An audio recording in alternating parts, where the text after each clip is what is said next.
తెలంగాణ కలెక్టర్లతో video conference లో CM Revanth Reddy మాట్లాడుతున్నారు. ఇప్పుడు ఆ లైవ్ చూద్దాం.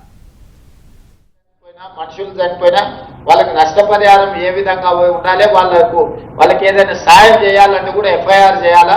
ఎప్పటిెప్పటి ఎఫ్ఐఆర్లు చేయించి అక్కడ స్థానికంగా ఉండే ఎంఆర్ఓలను మిగతా అధికారులను కూడా అప్రమత్తం చేసి వాళ్ళను మనము జాగ్రత్తగా హ్యాండిల్ చేయాలని అనుకునే పరిస్థితి వస్తే కలెక్టర్లు వీటి మీద ప్రత్యేకమైన దృష్టి పెట్టాలి.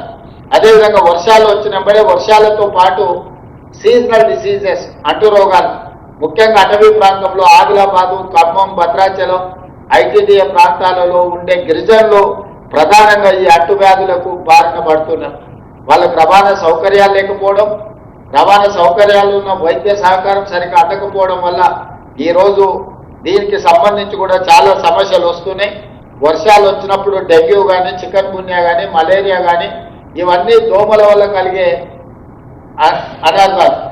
అనారోగ్యాలు ఇవన్నీ కూడా ఎక్కడైతే నీళ్లు మల్లబడతాయో, ఎక్కడైతే మడుగులాక నీళ్లు ఏర్పడతాయో అక్కడ ఈ దోమలు ఎక్కువ పెరగడానికి అవకాశం ఉంది. ఎంబడే వాటి మీద కిరోసిన్ చల్లడం కానీ లేకపోతే దోమల మందు కొట్టడం కానీ వీటన్నిటికీ సంబంధించి కూడా ముందస్తు జాగ్రత్తలు తీసుకోవాలి. ఎక్కడికక్కడ డ్రైనేజీ క్లీన్ చేయడం కానీ, మోరీలను క్లీన్ చేయడం కానీ, అవసరమైతే దానికి అవసరమైన మందులు చల్లడం కానీ చేయడం కానీ ఇమ్మీడియట్గా దీనికి సంబంధించి తీసుకోవాలి. అదేవిధంగా పిహెచ్సి సెంటర్లలో, జిల్లా ఆసుపత్రుల, ఏరియా హాస్పిటల్స్లో కానీ, డిస్ట్రిక్ట్ హాస్పిటల్స్లో కానీ డాక్టర్లు అందరూ కూడా విధులలో ఉండేటట్టు చూడాలి. డాక్టర్లు ఎవరు ఆబ్సెంట్ అయినా, వైద్య సిబ్బంది రాకపోయినా కూడా ప్రజలకు అసౌకర్యం కలుగుతుంది. కాబట్టి కలెక్టర్స్ పర్యవేక్షించాలి. ప్రభుత్వ ఆసుపత్రుల్లో పనిచేస్తున్న డాక్టర్లను అప్రమత్తం చేయాలి. వాళ్ళందరూ కూడా విధులకు హాజరయ్యేటట్టు చూడాలి. అదేవిధంగా వాళ్ళకు మందులు అందుబాటులో కూడా ఉండేటట్టుగా చర్యలు తీసుకోవాలి.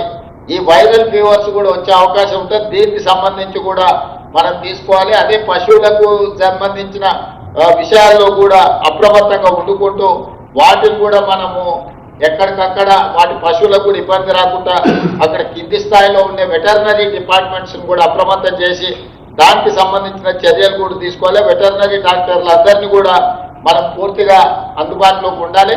మీరు ఎప్పటికప్పుడు కలెక్టర్లకు నా సూచన ఒకటే, మీరు సడన్ ఇన్స్పెక్షన్లు చేయవలసిందే.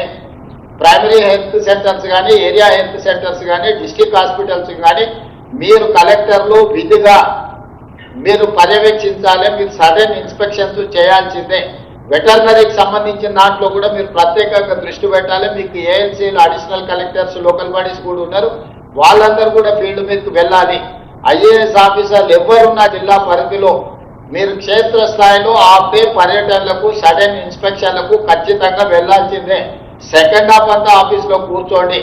ఫస్ట్ హాఫ్ పొద్దున్నే 7 o'clock లేసి మీరు ఫీల్డ్ మీద ఎప్పుడైతే ఇన్స్పెక్షన్స్ పోతారో మిగతా కింది స్థాయి సిబ్బంది కూడా అప్రమత్తంగా ఉంటారు.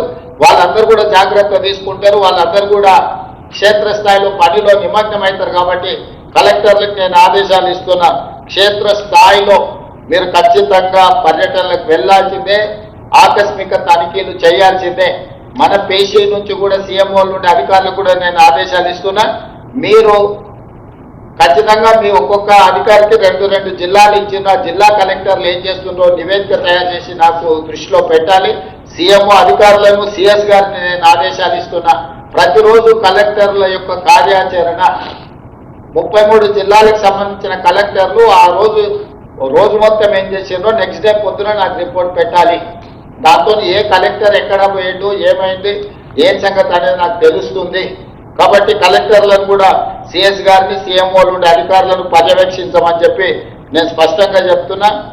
ముఖ్యంగా అటవీ ప్రాంతంలో ఉన్న ఆదివాసీలు, గిరిజనులు ఉన్న ప్రాంతాలలో మరింత అప్రమత్తంగా ఉండాలి. హాస్పిటల్స్లలో మెడిసిన్స్ ఉన్నాయా లేవా, డాక్టర్లు అందరూ డ్యూటీకి వస్తున్నారా లేదా కూడా మీరు పర్యవేక్షించి వాళ్ళకి ఎలాంటి ఇబ్బంది రాకుండా, ఎలాంటి కష్టం రాకుండా చూడాలి.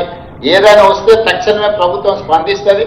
మీ దగ్గర ఉండే కంటింజెన్సీ ఫండ్స్ నుంచి కూడా అవసరమైతే వాడుకోండి. ఏదైనా తక్కువ పడితే సిఎస్ గారికి చెప్పండి. ప్రభుత్వం వైపు నుంచి ఈచ్ కలెక్టర్ కొంత నిధులు కూడా రిలీజ్ చేయడానికి ప్రయత్నం చేస్తూ కలెక్టర్ గారికి కూడా నేను ఈ సందర్భంగా ఆదేశాలు ఇస్తున్నా. అత్యవసర సమయాలలో కలెక్టర్లకు ఖర్చు పెట్టడానికి కొన్ని నిధులు కూడా వాళ్ళని అడిగే పరిస్థితిని బట్టి అప్ టు 1 crore వరకు వాళ్ళ ఖాతాలలో నగదు ఉండేటట్టు చూడండి. అత్యవసరంగా కలెక్టర్లు ఏదైనా అవసరమైతే వాళ్ళు ఆ క్షేత్రస్థాయిలో వాటిని వినియోగించుకోవడానికి. ఎందుకంటే చిన్న చిన్న అవసరాలకు కలెక్టర్లు నిధుల కోసం ఎదురు చూడాల్సిన పనులు వాళ్ళకు అందుబాటులో పెట్టండి. అదేవిధంగా మనకు నీటిపారుదలకు సంబంధించి కూడా ఉత్తమ్ కుమార్ రెడ్డి గారు క్లియర్గా చెప్పారు, మీరు వచ్చే నీరును ఒడిసి పట్టుకోవాలి, ఒడిసి పట్టుకున్న నీరును సరైన విధంగా వినియోగించుకోవాలా. నీళ్లు ఇరవాలి, ఎవరు ఫోర్స్ చేస్తే అట్లా కాకుండా రేషనలైజ్ చేసి ఏం అవసరం ఉంది. ఎందుకంటే జూలైలో 21% మైనస్ వర్షపాతం ఉంది, కాకపోతే మంచి వర్షాలు వస్తాయని ఎక్స్పెక్ట్ చేస్తున్నాం. గోదావరి బేసిన్లో కొంత తక్కువ ఉంది, కృష్ణా బేసిన్ కొంత బాగానే ఉంది, కానీ గోదావరి బేసిన్లో కొంత తక్కువ ఉంది. గత సంవత్సరం మనము దేశంలోనే అత్యధికంగా 2,85,00,000 మెట్రిక్ టన్నుల వరి ఉత్పత్తి చేసి